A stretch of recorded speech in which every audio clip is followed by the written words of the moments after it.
हमारा ये अविरत ब्रह्मांड असाधारण रहस्यों से भरा पड़ा है। इस ब्रह्मांड के हर मोड़ पर अरबों तारे और अनगिनत ग्रह आपको मिल जाएंगे, जो मिलकर एक गैलेक्सी बनाते हैं। और ये गैलेक्सीज मिलकर लोकल क्लस्टर और उसके बाद ये क्लस्टर्स सुपर क्लस्टर्स बनाते हैं। और ब्रह्मांड की करीब हर गैलेक्सी के बीच विराजमान है एक तिलस्मी अजूबा, जिसे हम कहते हैं ब्लैक होल्स। ब्लैक होल ये नाम सुनने में जितना सरल लगता है, दरअसल वो उतना ही कठिन और उतना ही रहस्यमय है। वैज्ञानिक हमेशा इसे समझने के लगातार प्रयत्न करते रहते हैं। हमने इस सीरीज के पहले के वीडियो में ब्लैक होल की प्रस्तावना, उसके प्रकार और उसके निर्माण के बारे में समझा।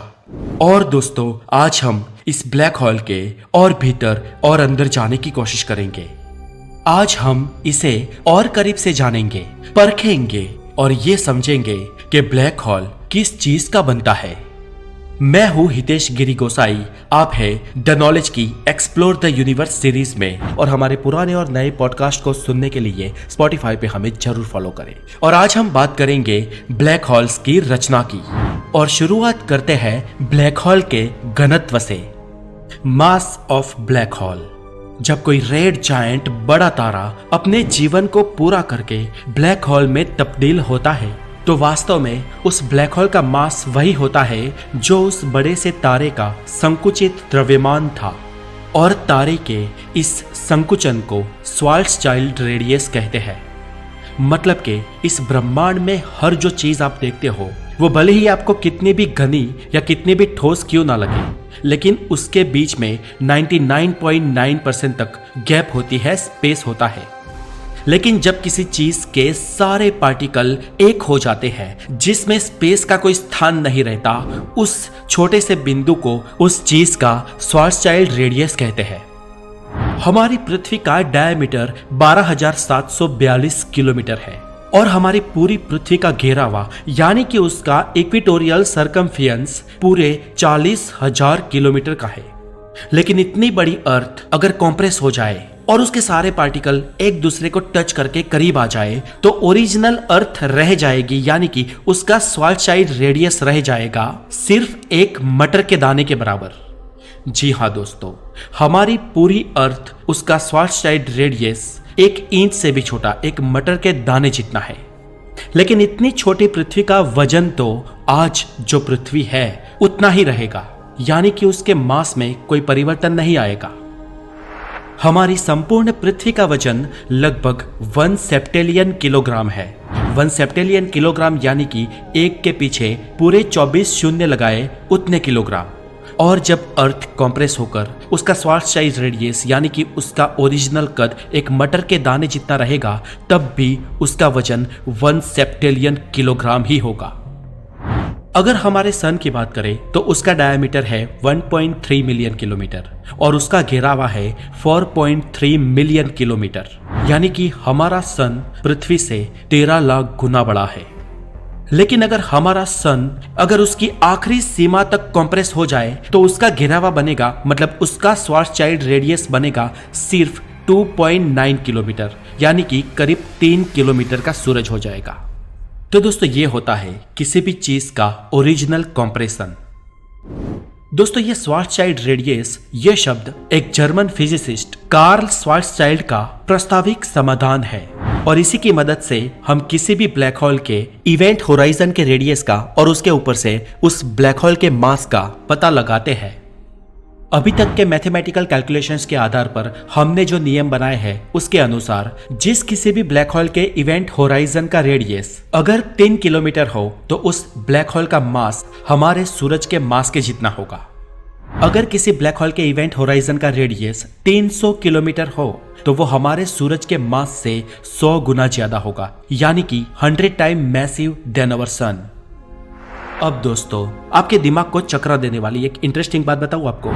अब तक का ब्रह्मांड का सबसे बड़ा खोजा गया ब्लैक होल है टॉन 618 और इसका श्वार्ज़चाइल्ड रेडियस 19.5 बिलियन किलोमीटर है, यानी कि इस ब्लैक होल का मास 66 बिलियन सोलर मास के बराबर है।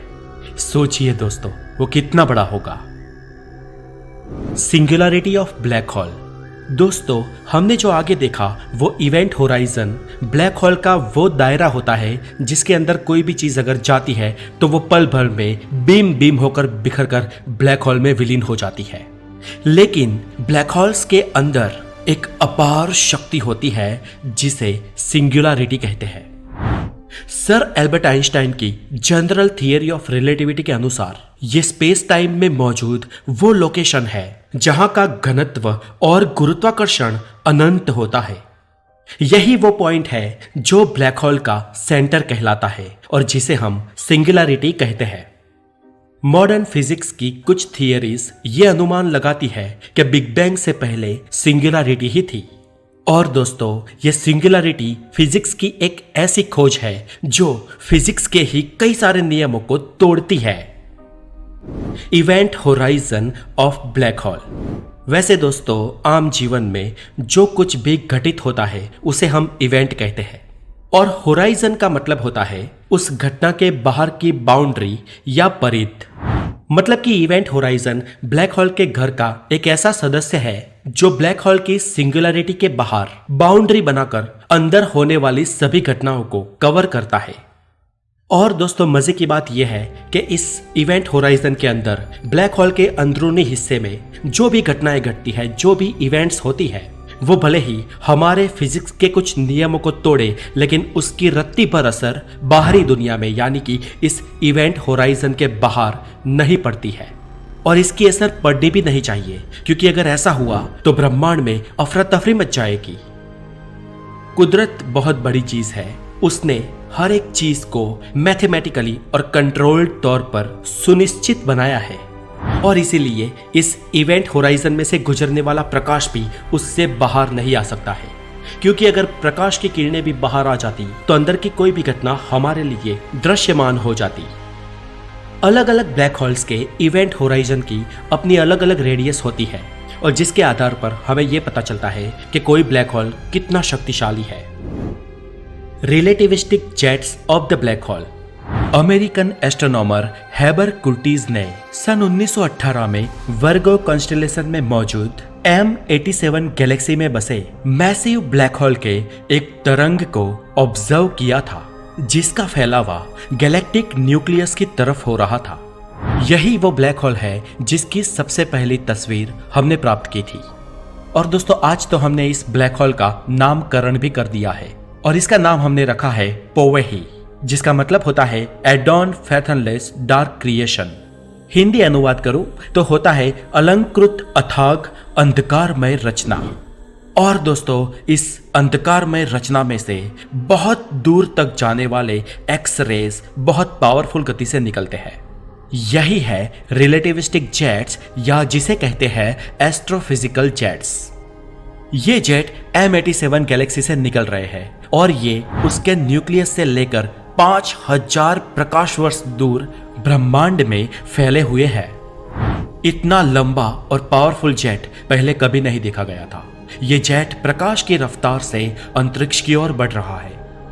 दोस्तों, ये रिलेटिविस्टिक जेट एक ऐसी संरचना है जो ब्लैक होल के दोनों छोर से ब्रह्मांड में तेज गति से निकलते हैं। दोस्तों, वैसे तो ब्लैक होल में से कोई भी चीज बाहर नहीं जा सकती है, लेकिन ये उसके एक्सरेज है जो उसमें से निकल रहे हैं और ये भी एक टाइप की एनर्जी ही है। लेकिन ये एनर्जी ब्लैक होल्स में से कैसे निकलती है, इसका कोई भी सटीक एक्सप्लेनेशन आज तक हमारे पास नहीं है। लेकिन कुछ वैज्ञानिकों का ये मानना है कि ये उन्हीं ब्लैक होल्स में से निकलते हैं जो ब्लैक होल्स अपनी दूरी पर बहुत ही तेज रफ्तार से घूमते हैं। जी हाँ दोस्तों, हमने अपनी पिछली वीडियो में ही देखा था कि यूनिवर्स में घूमने वाले ब्लैक होल्स भी होते हैं। ब्रिटिश एस्ट्रोफिजिसिस्ट रॉबर्ट ब्लैडफोर्ड का कहना है कि ये रिलेटिविस्टिक जेट्स किसी रोटेटिंग ब्लैक होल के ऊर्जा को निकास करने का एक अच्छा तरीका है। The next is accretion disk of black holes. अभी स्क्रीन पर मौजूद ब्लैक होल की इस इमेज में आपको ये ऑरेंज कलर का चमकदार प्रकाश दिख रहा है ना, ये वास्तव में वहां मौजूद बहुत ही ज्यादा गर्म डस्ट और गैस को दर्शाता है जो इस सुपरमैसिव ब्लैक होल का चक्कर लगा रहा है और इसे ही एक्रेशन डिस्क कहा जाता है। जिसका temperature millions of degree Celsius तक होता है। लेकिन अब सवाल यह है कि अगर ये गैस और डस्ट है तो इतना ज्यादा चमक कैसे रहे हैं? तो इसकी वजह है उसके ऊपर लगने वाला ग्रेविटेशनल और फंक्शनल फोर्स। ये फोर्स इस मटेरियल को कंप्रेस करके उसका टेम्परेचर बढ़ा देता है और जो बाद में कारण बनता है इस इलेक्ट्रोमैग्नेटिक रेडिएशन यानी इस लाइट का। तो दोस्तों अभी तक तो हमने ये समझ लिया कि ब्लैक होल क्या है, बाहर से वो कैसा दिखता है और उसका फॉर्मेशन कैसा है। लेकिन आगे हम जाने वाले हैं ब्लैक होल के अंदर।